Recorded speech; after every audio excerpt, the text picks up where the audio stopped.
Good evening, everybody, and welcome here to the Sports Talk Network. Welcome here to Steve's Wrestling Ramble. Also, welcome to those that are new subscribers, new people just coming in just to check out my stuff.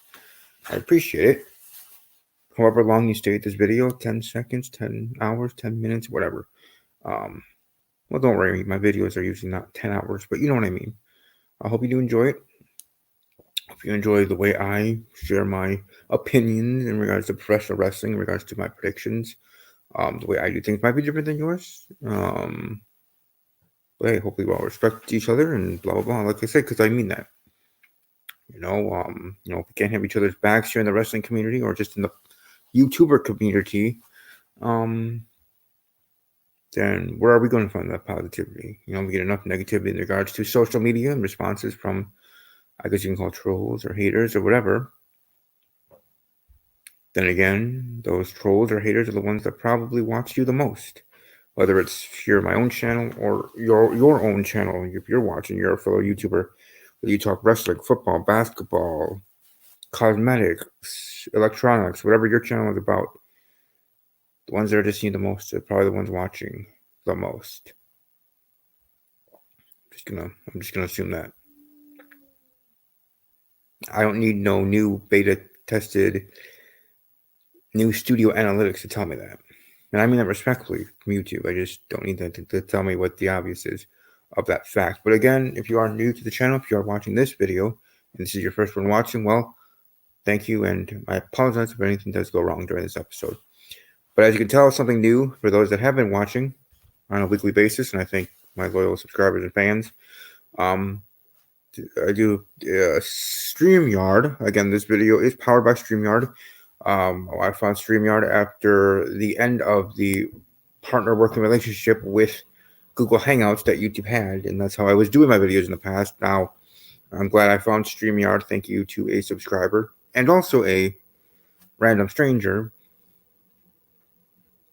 I mean, even more of a random stranger beyond my subscriber that let me know of StreamYard. And it's great features, free features. I'm not about that paying stuff not because I'm cheap, but because I'm not made of money. I might have this suit jacket on, but I've had this jacket since I was 15 when I was part of DECA, Associated of Marketing Students. Made the state competition, vehicle and petroleum marketing. Yeah. I also did sports marketing for a competition once, but I don't think you need to hear my story. But the point is, as you can tell, this is the Ramble, Steve's Wrestling Ramble. I can ramble about many things. Okay. So, what I meant to make a quick thing. Welcome to those watching new, and everybody else became all of that. But let's get into the meat and potatoes of this video, and that is predicting the 2019 edition of TLC. And I was looking back at kind of some of my old videos of my previous, the past 2 years, predictions and reviews, and then podcast reviews. Because what I do is I do predictions. What used to be the Thursday before, but now here the Saturday before, pay-per-views, so the night before. And then I do a quick review the night of, after the show ends, 10 minutes after, 5 minutes after, whatever I feel like. And do a quick review of it. And then the next week, which would be what used to be Thursdays, but now Saturdays, for the podcast, I do a full review with the co-host or guests or whatever. So that's how I do it. I used to have a team. Most of them have been busy with school and life and work. So I'm a one-man band, but if you do check out all the other older videos or whatever, WrestleMania prediction videos, I can get some good pull in regards to guests. Or as I would call it. Luck in that regard.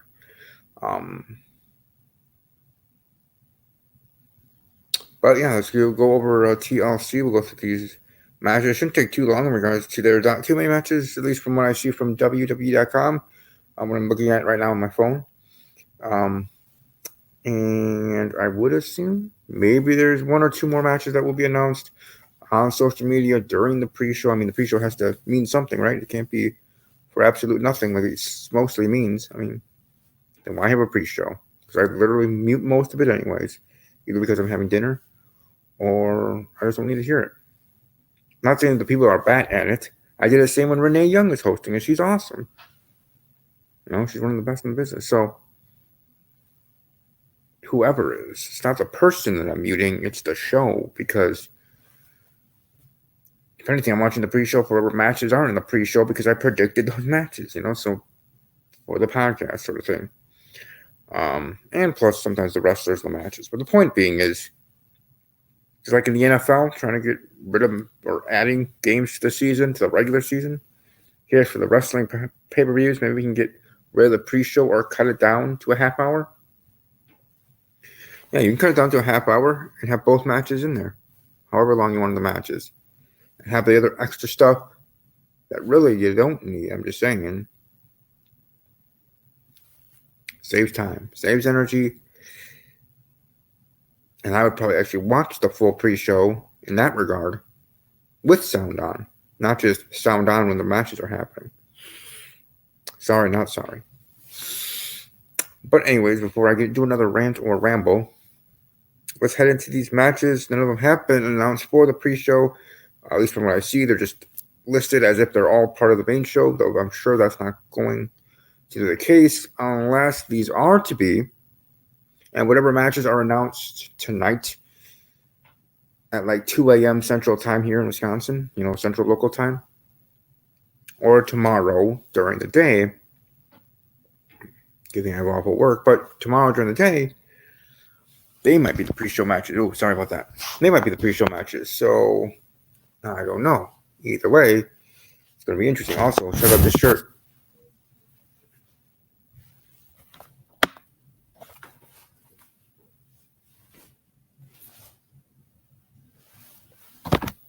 I don't know. I just wanted to share that because I can, right? My show. Dang it. No, I'm just kidding. Anyways. I don't know. I'm a little too excited for new people watching this, and yet I'm not doing the best of actual.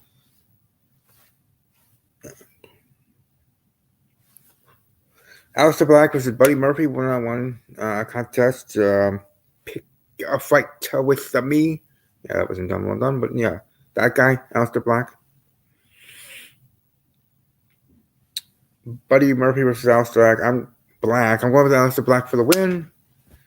Buddy Murphy, at least at one point, somewhat close to the there now of this date to December 14th or whatever the date is. Of actual seem like, hey, he might actually get a push, but no. But he's still something. So it's like, who knows? And WWE trying to make him something enough that Aleister Black facing him and getting a win is something good for Aleister Black. I don't know. I think I kinda know. I think I kinda that I know that Buddy Murphy is not going to win. So there you go. We got The Miz versus Bray Wyatt. Not the Fiend, but regular Mr. Rogers, Bray Wyatt, with the blue belt, the Universal Championship. Or WWE Championship, I mean. Sorry. No, yeah, it is the Universal title. Sorry. Brock has the WWE Championship. I'm just not used to Brock actually having the WWE title. I'm used to him having the Universal Championship. So color me confused sometimes, even though I watch every single week. But that Bray Wyatt, who introduced his new toy in regards to his Fiend Championship belt a couple weeks ago, and then a new doll, be part of the Firefly Funhouse stuff. Now, people know my opinion on Bray Wyatt in general. Someone overrated, had enough of his promos as regular Bray Wyatt, trying to be creepy in that way and be like, you talk too much and you lose your big matches. So why should I even care? I'm sorry. It's just my personal opinion. So why should I even care? So I didn't. And now with this being the Fiend, fine, it looks like it's being booked well, but I'm still not supposed to be a fan of Mr. Wyatt. So I don't know, I'm just saying. But in this match, I'm going Bray Wyatt over The Miz and getting a win here, defending his title. We got a tables match with Rusev versus Bobby Lashley. I'm going with Rusev to get the win. Finally finish this gosh darn storyline, and we can move the brick on whether Rusev is going to resign or not. I don't know or care. Let's just move forward. So I've had about enough of it. Some people have liked it because it's a mess and train wreck of a storyline. But I'm just over it. In my regard, or my opinion on that. You get the Raw Tag Team Championship match. You get the Viking Raiders versus someone. You have an open challenge type of situation. Could it be the returning Usos? Could it be anybody? It can be anybody. That's kind of how that works. It can be literally any tag team. Could be a tag team of the past. Could be a tag team current. Could be a tag team of the future from NXT. Who knows? But no matter who it is, I'm going with the Viking Raiders to successfully retain their Raw Tag Team Championships. I don't think it's early enough yet or time yet for them to be dropping the titles. I don't really care to who. To anybody. I don't see that being the case. I really don't. Even if it's the Usos or the Authors of Pain or my dudes, the Street Profits. Not gonna happen, sorry. Though in those three situations I'd be cheering hard for the other team, but still, probably not gonna be happening. SmackDown Tag Team Championships being defended in a ladder match. We got the New Day facing up against the Revival. The Revival probably out the door here soon in regards to leaving the company. If they go to AEW or not, that's probably a high percentage chance of that happening. But I'm going to go with the New Day here to retain either way. And we've got the Women's Tag Team Championship match. That is a TLC match.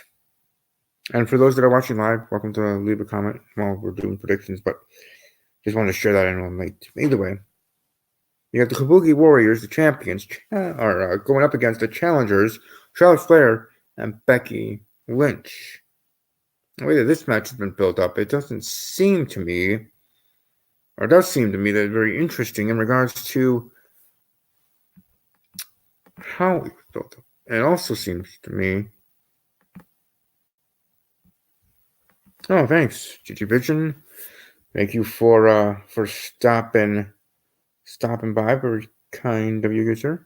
I'm at work. I mean, geez, take time out of your work to do that. Even more greatly appreciated. Welcome to follow him on the Twitter. Simply at GGVisions88.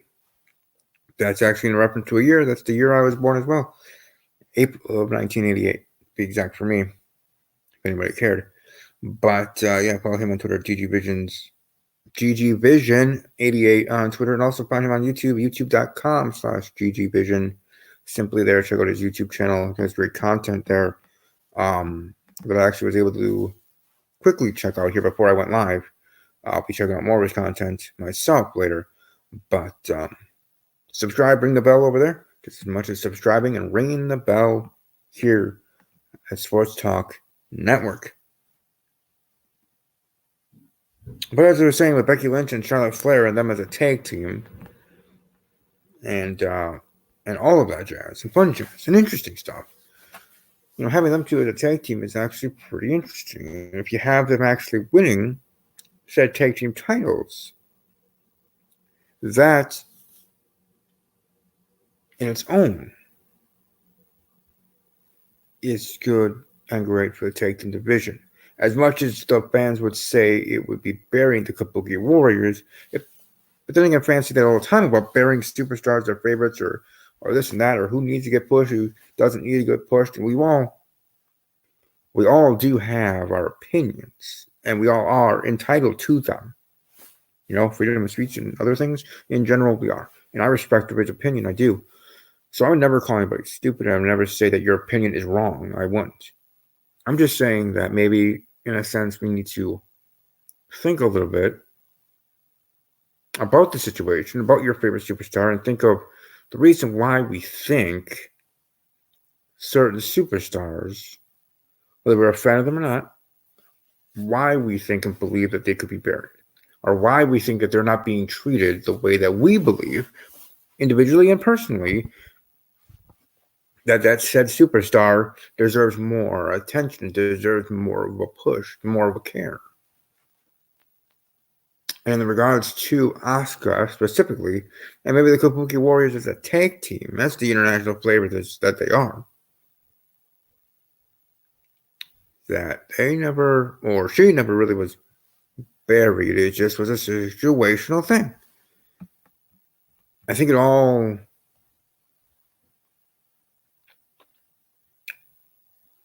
works out in the end in regards to the evolution or the career of a WWE superstar, where A, not the one superstar is going to be on the top all the time, and B, there are so many others, whether coming up from NXT or on the main roster already in said division, that your favorite or whatever is not going to be able to get the recognition you think he or she deserves. And I was the same way in regards to my own personal feelings of Wade Barrett or Dean Ambrose or superstars of the past in that regard, that I thought may have deserved a little bit more, or may not, may not be getting what they deserve. But anyway, just wanted to share this here. It really is depressing that the only two women that can challenge for the titles is Charlotte and the Raw Women's Champion. I don't think Becky has defended in a while, and you can tell it bugs her. Yeah, it's interesting in regards to in regards to Becky Lynch and her title defense. I was like, yeah, so why is she being part of this tag team, but not defending her titles? I mean, it's not like WWE to have someone do double duty. It happens all the time in regards to a pay-per-view. Seth Rollins has done it, not as champions now 2 years in a row, I do believe. I'm sure someone will correct me if I'm wrong, if I am, but that's fine. The point is, why is she not defending the title? Do not feel they have someone reliable to be a contender?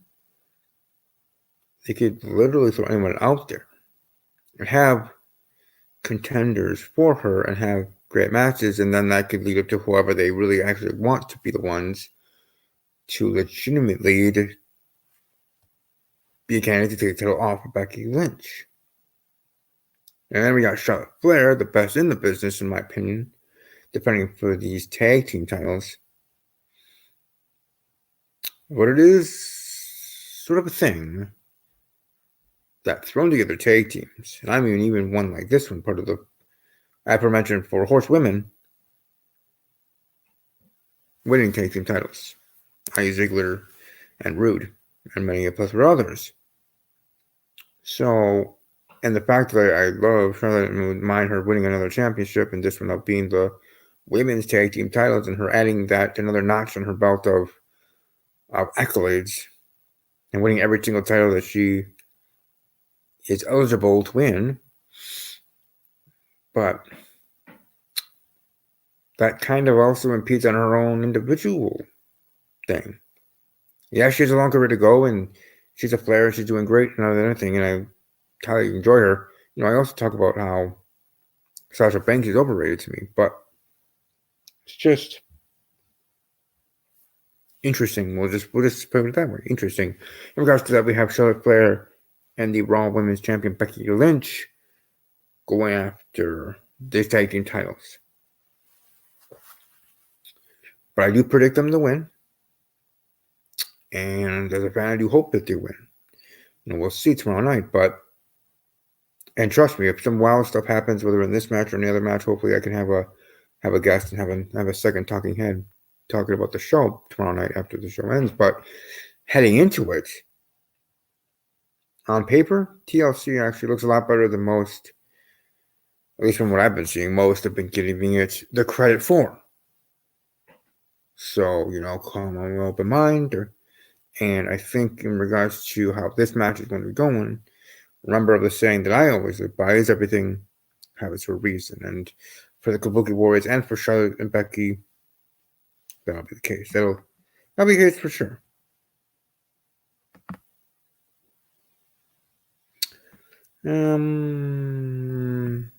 Yeah, her character hasn't grown in years, that's for sure.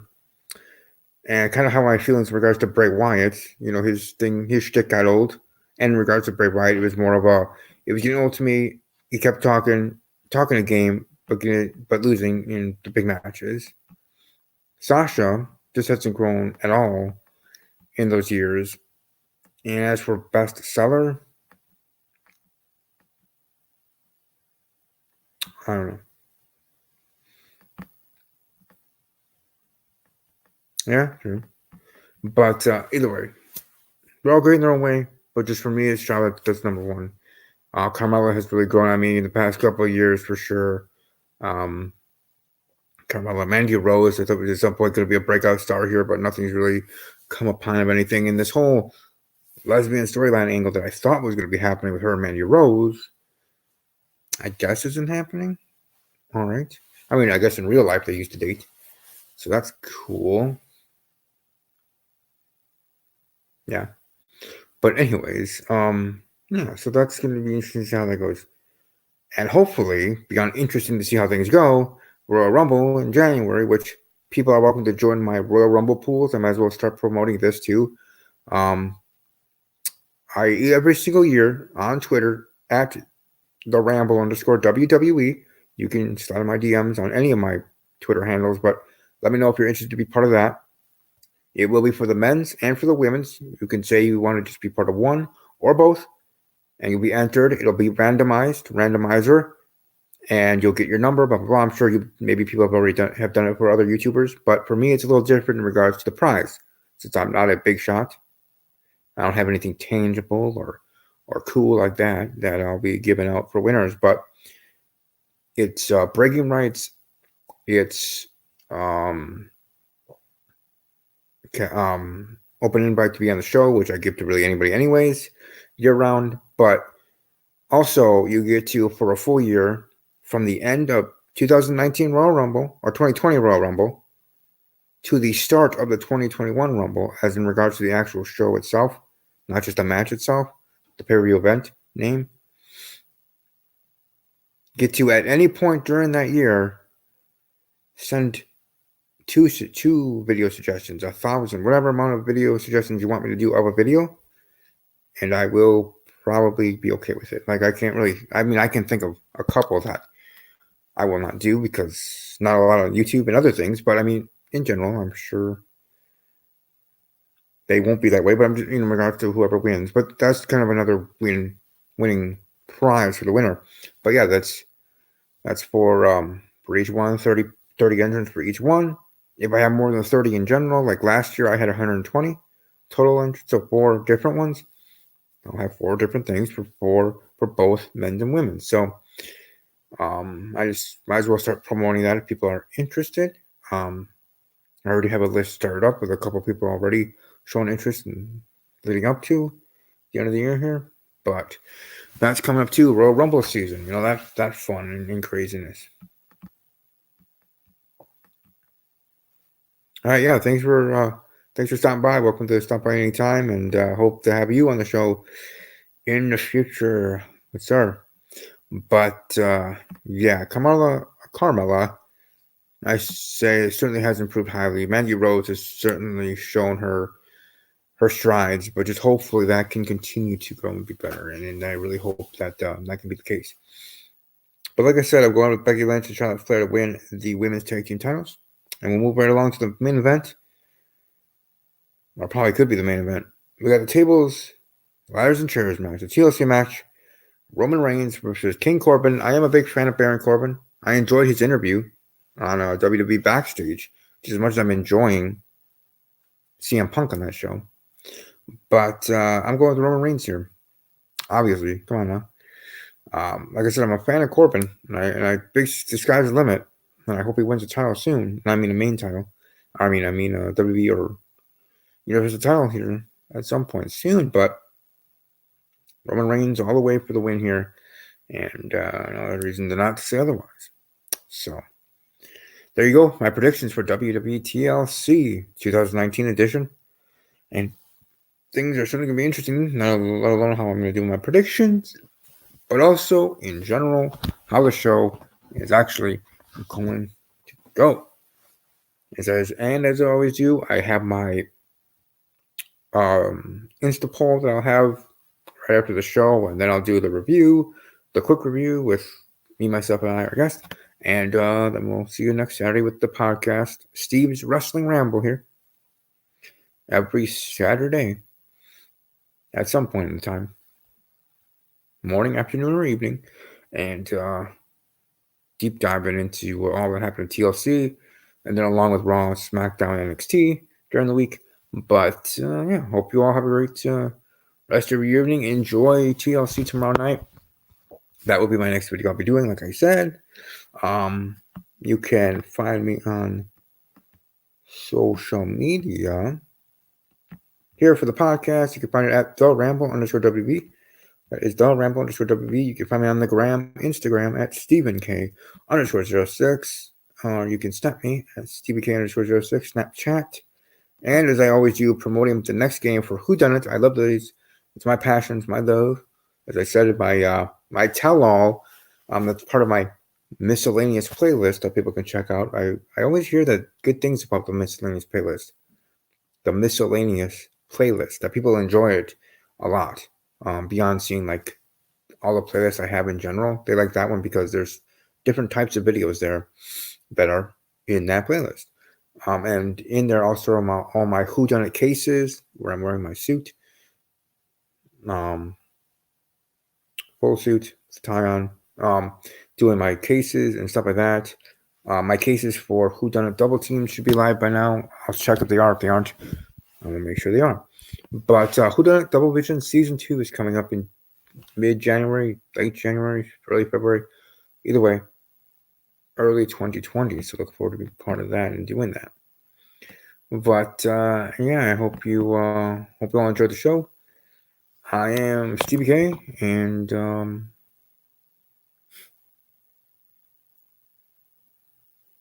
only thing I have to say is, above all else, as always, take care.